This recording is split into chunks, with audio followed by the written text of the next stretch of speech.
எல்லா சொந்தங்களுக்கும் வணக்கம். ஏன்னா இந்த வீடியோ எப்போ போஸ்ட் ஆகும்னு எனக்கு தெரியாது. ஓகேயா? இப்போ இதில் என்னென்ன போட்டிருக்குன்னு காட்டிடுறேன் வாங்க.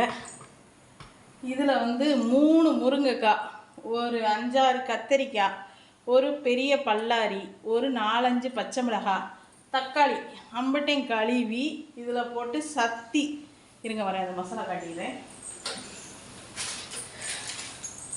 சத்தி சாம்பார் பொடி போடுங்க, செமையாக இருக்கும் குழம்பு. ஓகே,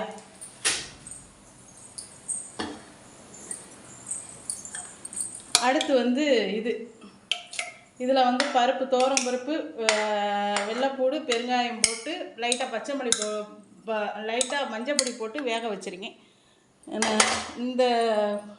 இது நல்லா வெந்ததுக்கப்புறம் இந்த பருப்பை ஊற்றி அப்படியே ஒரு கொதி வந்ததும் தாளித்து இறக்கிடுவேன். சாம்பார் ரெடி.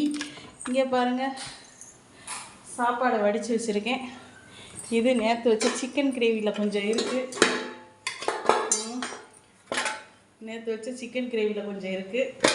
ஓகே, அடுத்து நேற்று வச்ச பழைய சோறில் கொஞ்சம் கிடக்கு. ஓகே, இந்த வீடியோ பிடிச்சா லைக் பண்ணுங்கள், ஷேர் பண்ணுங்கள், சப்போர்ட் பண்ணுங்கள். நீங்கள் எவ்வளோ தூரம் ஷேர் பண்ணுறீங்களோ அவ்வளோ தூரம் எனக்கு சப்போர்ட் வரும், சப்ஸ்கிரைபர் ஏறுவாங்க.